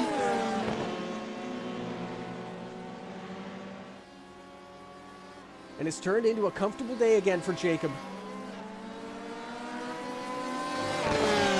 He told us in his interview he was a little worried about this race. It's all come good. He ran 2nd for the entire first stint. But no tire seems to be the way to go in all the classes. And he's taken the lead from the pit stop and never looked back. Spammer's now 24 seconds down the road in GT3. Here's that battle for 3rd as Barklow continues to hound the 99 car. Dennis Rotter with a 1 minute 30.866 that last time around, so he's obviously had an off, and we're guessing it was down in the Senna S's turn 1, and that is what has brought Thomas Bromell past. So the unleashed cars switch positions. We're 3 wide down. Oh, a little bump, Campbell, and he's hit Nicholas Scott. The 9 car is off the track.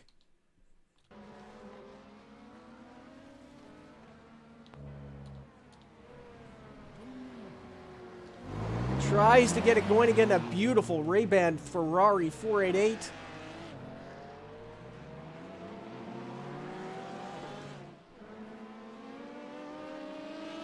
And we can get a look at what happened there. 3 wide down into turn 1. You can see Campbell coming through. McDonald's already down there. Everything looks good. McDonald comes up. A little bit of a brush. That pushes Campbell out, and Nicholas Scott is going to be the one that takes all of the pain from that.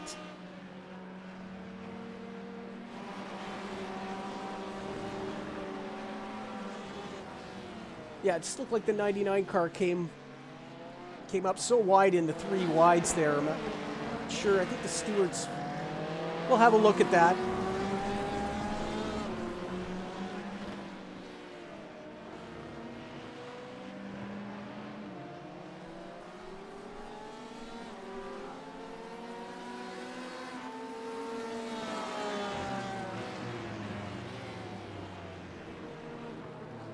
As James Posland here, still behind the 94.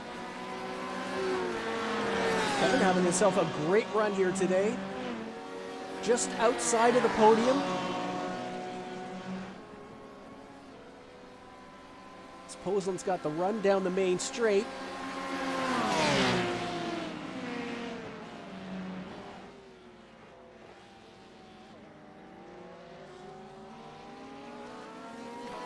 And a very quick response there from that lap 48 incident, the 99, 23, and 9. It really was incidental contact. It was side to side. The incident limits take care of things like that. Unfortunately, the 9 car was already so far to the right and doing everything properly. There was no track. The other 2 had track for grip to keep them there, and he didn't, so he ended up off the circuit. But it's going to be an incidental contact there for that. As Barklow threw a past Jen McDonald. As I'm reading stewards reports and missing what's happening on track, there he goes. He's finally made that pass.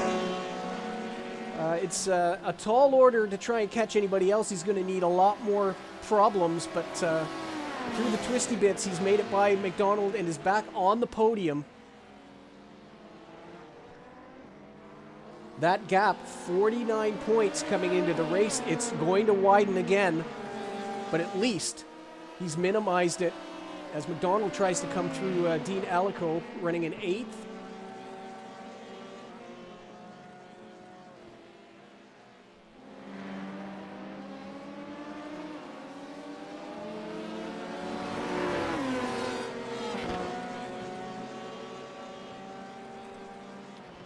Check back in with their battle for second place, Fowler and Campbell. The stars of the show here today, that's for sure.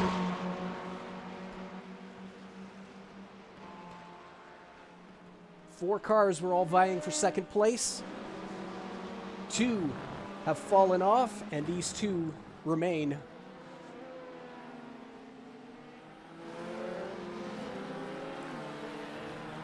Up front, it's Matheson. There he is.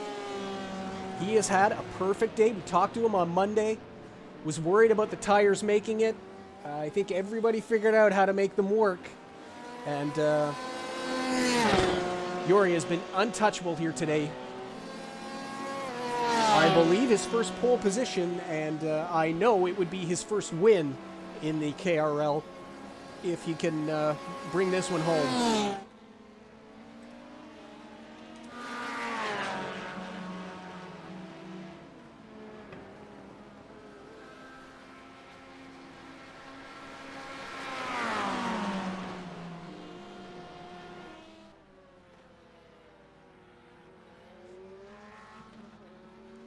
Barklow and McDonald continue to be close. We'll watch that. 429 as keeps picking up the cameras. There's your race second place, not your race leader anymore. And he is dropping back a little bit. 3.5 seconds the gap now to Thomas Brommel. And is there a fuel issue here? If you remember back, Rotter came down pit road after lap 31. Brommel made it to the end of lap 32. So now, with Brommel out front, he clearly can make it. He came out of pit road with 42 minutes left in this race. So that gives you your extra lap. But not true for Broder. He came out of pit road just under 45 minutes. So if you have to do that extra lap, it could be pretty touch and go in the 011 car on fuel. Is that what's happening? Because the lap times are starting to slip for Roder. He has no pressure from behind.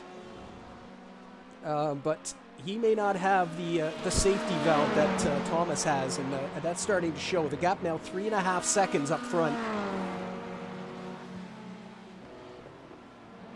As there is the race leader coming by Leighton Cater in the 199. And there's Nicholas still on track. He's in 7th.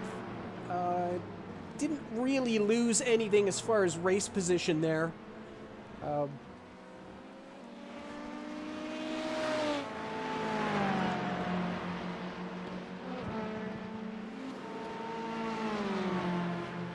As we say that about Dennis having to save fuel, see what the lap times are like. We know Thomas there had traffic 26.5 and a 25.9 for Rotter.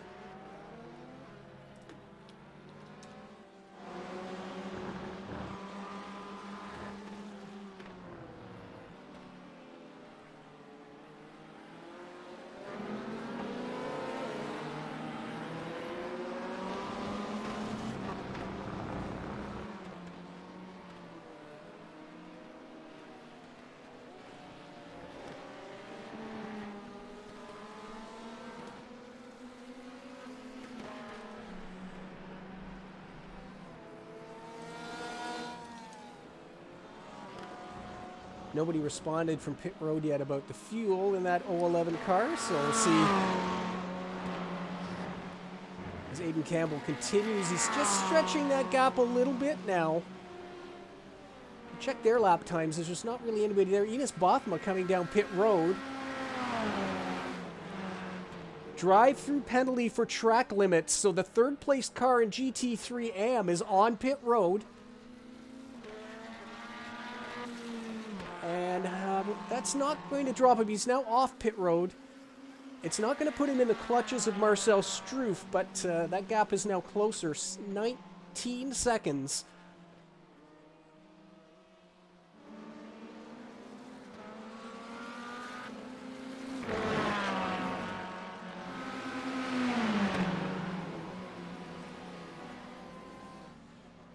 And with 13 minutes remaining, we'll give you a little bit of a field rundown here. LMP led by Thomas Brommel. He has taken the lead off of his teammate, Dennis Rotter. Third place is the pole sitter, Clayton Barklow, 27 seconds off the lead, who finally got ahead of the 99 of Jen McDonald, who's on older tires. Clayton Barklow, the only one of the top 4 to take tires. And that is also true for the 33 of Eric Fox, racing with the 024 of Lucas Wallace, just picking that battle back up. Both of these cars took tires as well. Oh, out wide. Why is he out wide? Here comes Wallace down the inside. He's not going to get as good a run as he could. Didn't we see that same thing at Sebring coming out of turn number 1? Where Eric Fox decided to go out wide and split a back marker. I was having a little deja vu. Wallace has definitely got some pace up the hill, but he's not going to make a pass attempt here into S.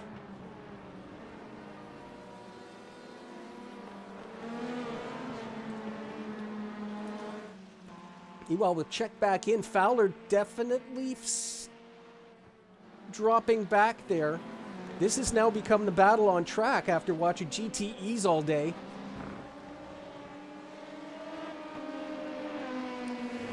And who's that in front? That's Dean Ellico in the 429. And he'll go a lap down here to the 5th and 6th place cars. What's Dean's race strategy? He did not take tires, and we saw him come in after lap 32. I believe it was actually lap 33. So he's getting exceptional mileage as always, but those old tires not doing him any favors, it looks like. Wallace coming out of the Curva do Sol. Not close enough. He's got the toe, but he's going to run out of straightaway before he can get close enough to make a passing attempt.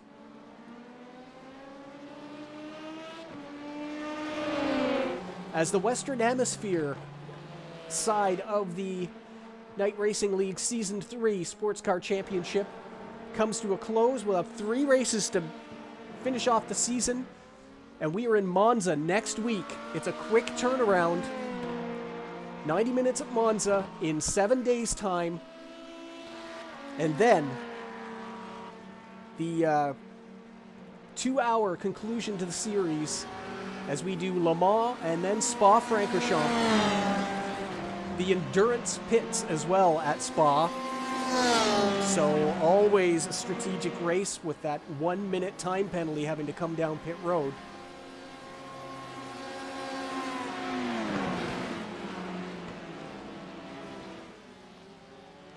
Do a quick GTE rundown here. There is your leader, the 185, Jori Mathiesen. 10 minutes to go. He's had a perfect day.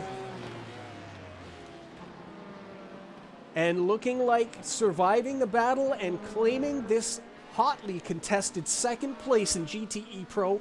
Aiden Campbell now has got himself more than a second gap over the 28 car of Hayden Fowler.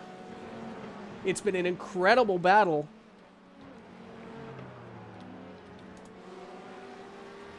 Kevin Hensel in 4th place, and he has actually pulled away from the 91 of James Posland. James was a fixture in that second place battle until he had a slight contact with Aiden Campbell. It was just the lightest of touches, but it unsettled the car and put him off track. He's since had another little wiggle. And he's sitting now in 5th place in GTE Pro.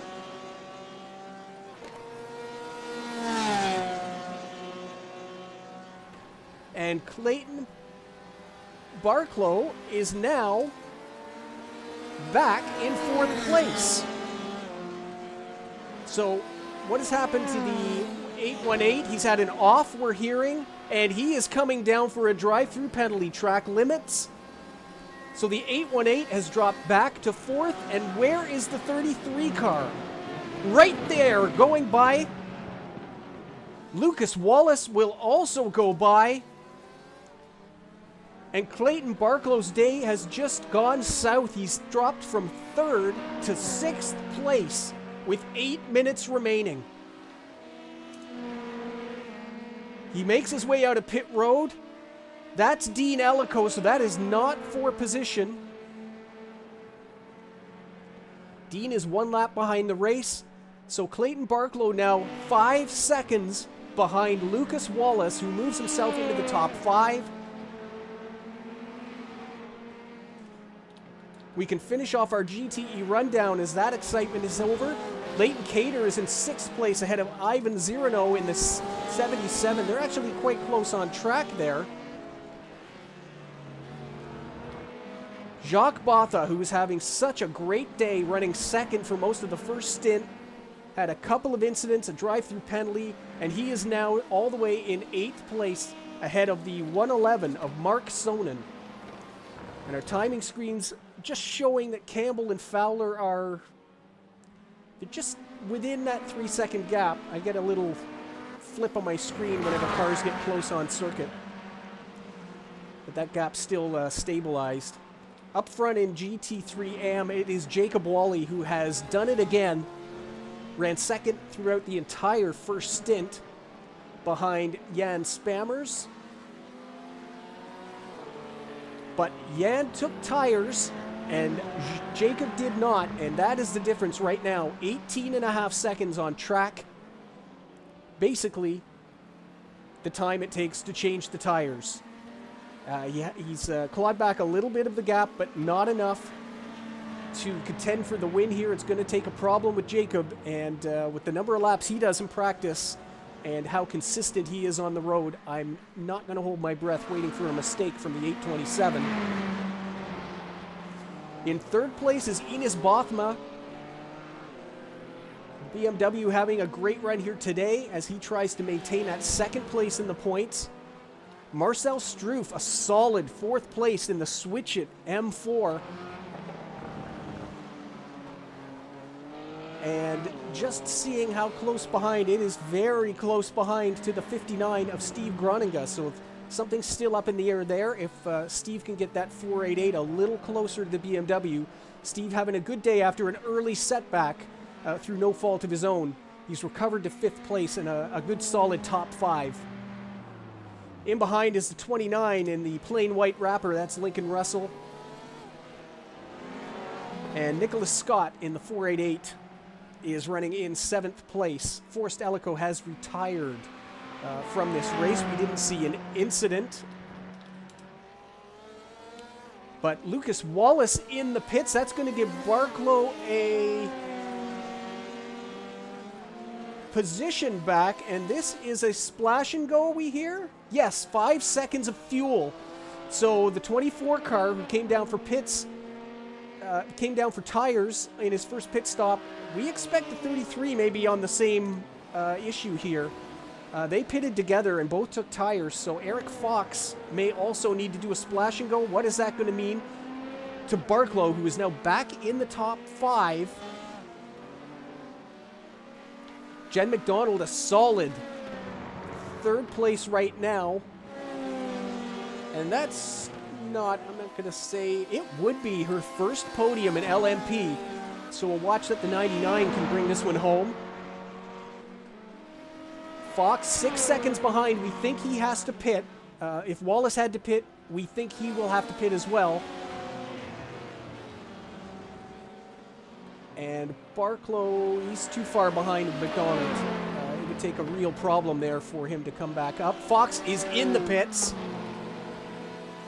So that is played out the way we expected. He is going to the box, so a splash and go for the 33. And that will re-promote Clayton Barklow to 4th. If he can make it the whole distance on fuel,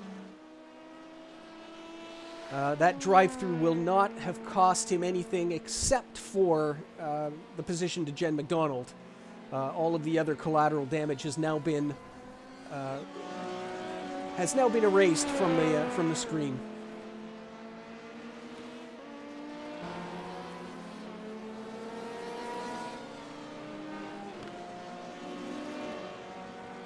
Up front, it's getting closer. So maybe not so much fuel saving going on. Thomas Brommel on his 29th lap. Dennis Rotter on his 30th lap this stint. It's Rotter we're worried about as far as fuel, but he is closing that gap down. He is now just 1.5 seconds behind Brommel.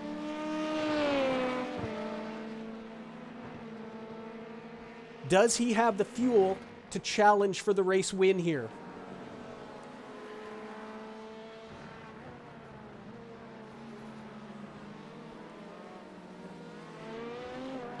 Meanwhile, in behind, Fox and Wallace are together again. They both had their splash and goes. And they are going to come down to the wire. Posland in the pits. What is going on with the 91? Just checking my timing screen. This is a drive-through. So track limits again. We know he had that off. And Posland is fighting. Here's Zira now just coming down. He's going to gain that position. Posland down to 7th now in GTE.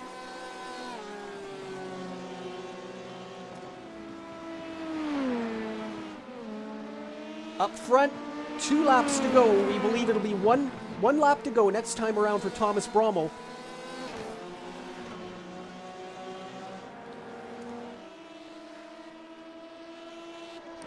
And we'll just check our track positions. The GTE leader is in behind him. And so is the GT3 leader. So we're going to actually finish in class order here. That's exciting. And a little easier for the director as Thomas coming through there. That's Keith Rainey. Jacques Botha has now taken a position from the 91. Is James having trouble with his tires? Is he pushing here? What's going on? The 91 is still dropping down the order.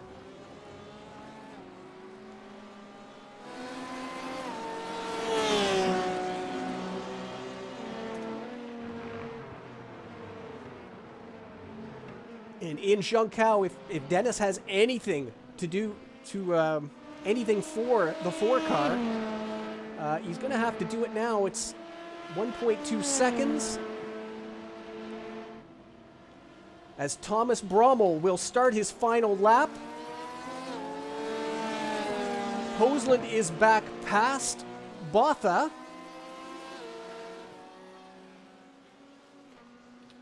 So the excitement continues down there in GTE. Botha has had an off. He spun in the S's, we've heard. And that has also triggered a drive-through. So the 888 will be coming back down pit road. That's going to have to be a post-race penalty, as they have all taken the white flag here.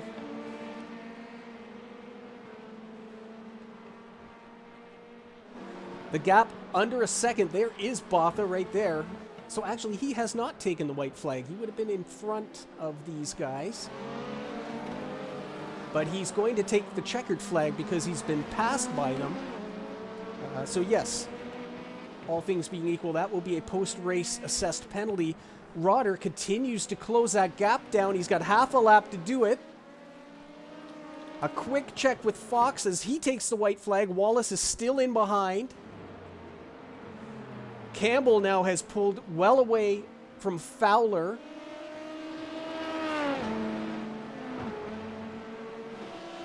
And up the hill, another day of fuel saving and tire management, and a first win of the season for Thomas Brommel.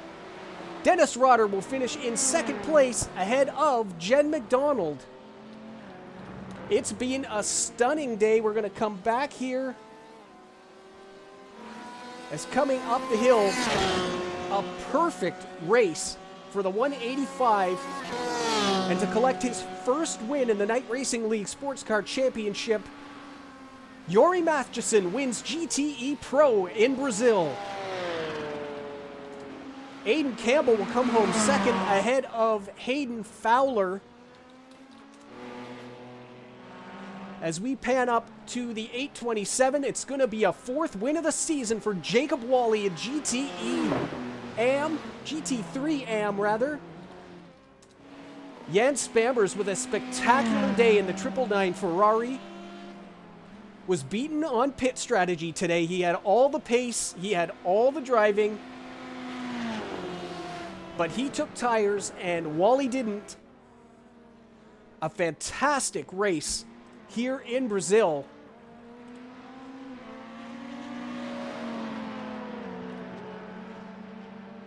As we'll check the final race results, Thomas Brommel, Dennis Rotter, and Jennifer McDonald, her first podium in the LMP2 class. A great podium in LMP. Clayton Barklow is fourth, Eric Fox and Lucas Wallace. Keith Rainey, 7th. Dean Ellico in 8th place. Andreas Schwartz finishes in 9th place. And Paul Seeley, his first DNF in the Night Racing League, and that's going back 4 years. His first DNF after a bad pit entry knocks him down to 10th place. In GTE Pro, Yori Matheson, his first win in the KRL, ahead of Aiden Campbell and Hayden Fowler. That's your podium in GTE Pro. Kevin Hensel and Leighton Cater round out the top 5. Ivan Zirino and James Posland finishes back in 7th. Mark Sohn in 8th. Botha drops to 9th with that late. It was a drive-through. It turned into a 35-second time penalty because he couldn't serve it. Amantis Shalakis and Zach Vorster are not classified. Vorster actually did not start. Jacob Wally wins in GT3 AM ahead of Jan Spammers and Enos Bothma. That's your GT3 podium. Marcel Struve, Steve Groniga, Lincoln Russell, Nicholas Scott, and Forrest Ellico retired from the race, did not finish.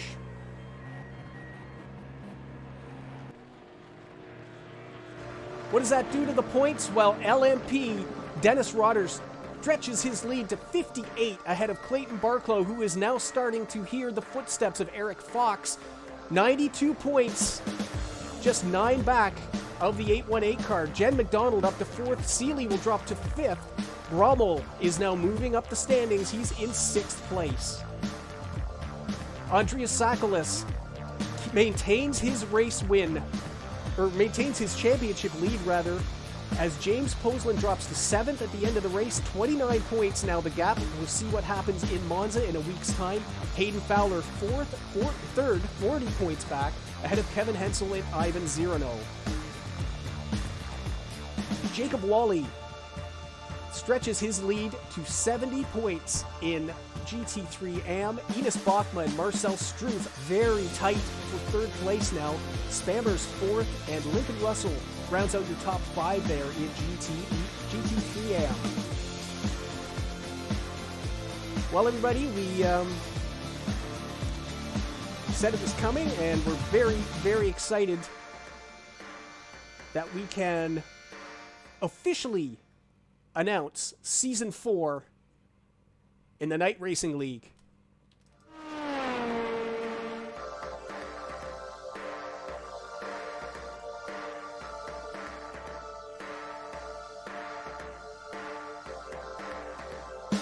Hello everyone, and welcome to a very big day here at the Night Racing League. The KRL has been organizing online racing series now for 4 years, and we're very excited to announce Season 4 of the KRL Sports Car Championship on iRacing. This league is run by former and current real-life race car drivers with decades of on-track experience, and we pride ourselves as being the only league where replicating a realistic racing experience is the primary goal. We value quality over quantity, good drivers over fast drivers, and more importantly, the only unrealistic thing we condone: we run the league completely free to all members. And now, I have a confession to make. I'm going to do a little bit of a bait and switch on all of you. I said at the beginning that we were announcing Season 4 here, but that actually isn't true. Sorry for any disappointment. What we are actually announcing is Season 4 and Season 5 in the Night Racing League. In order to up the realism and continue to make the Night Racing League the best place to race on iRacing in 2022, in the KRL you'll be driving the real-world schedule of an actual sports car driver. I spent the last month collecting all of the 2022 schedules of IMSA, WEC, GT World Championships, ADAC, Intercontinental GT, SRO Europe and America, and all the other sports car special races around the globe. I've overlaid those with all the iRacing special events, and we've created a 2022 schedule where in the KRL you will be traveling the world to compete on the same tracks in the same races as any real-world sports car driver is going to. In 2022, the KRL will again run our Endurance Sports Car Championship with 90-minute and 2-hour single-driver races with 3 classes, but new in Season 4, similar to Real World Series, we're adding the KRL Challenge Series, GT-only challenge with Pro and AM divisions, and the Prototype Challenge. These will be 1-hour sprint races open to all Night Racing League drivers. These races will run mixed class practice during the week, but run back-to-back race days on Saturday, allowing all Night Racing League drivers to compete in both the GT and Prototype series if they wish. In addition to the Endurance Championship, this will create 3 additional championships in each season, 3 of which every member can compete in. Each of the 4 championships will consist of 5 races. So without further ado, here is the 2022 Night Racing League Season 4 and Season 5 schedule. With an emphasis on preparing for the iRacing special events, all the special events on iRacing have a corresponding KRL race 1 week prior, where you'll be able to run your car in the KRL, get your setup done, and get valuable on-track racing before the big event on iRacing. The dates will be filled in when the 2022 iRacing special event calendar is released. Bathurst and Nürburgring combined will be 90-minute non-points GT3 only races, open to everyone in the league. Their only purpose is to allow KRL members an opportunity to prepare for the upcoming special event. Now, January and February in real life are a little thin. We've got Daytona and Sebring. So we've also added some new and favorite circuits used by sports car series around the world which couldn't fit into the calendar later in the year. Then, using the real-world schedules, filled in the rest of the seasons where you compete in the same races on the same weekend as a real-world series. With the reality of drivers being added and summer availability being different from winter, we split the year into seasons 4 and 5 and created 5 race championships in all the series, both sprint and endurance. This avoids a 9-month championship, which is too long for online, and should minimize people being eliminated due to unforeseen availability long before a season is over. What it does is keep Season 4 and Season 5 basically the same length as previous seasons in the KRL. We'll continue to use the same 3 classes that we ran in Season 3, LMP2 Prototype Dallara P217, GTE Pro, and GT3 AM. Car choice will be decided after the iRacing Season 1 deployment in December. Now, this format has created what we think is an amazing year of racing, new tracks, a realistic, real-world schedule, the best preparation for iRacing special events, and an opportunity to compete in different disciplines, different championships, and cars, all within the KRL structure and driving standards. We hope you're as excited about the upcoming year as we are, and we continue to work hard to make the KRL the best place to race for mid-split endurance drivers on iRacing. See you in 22.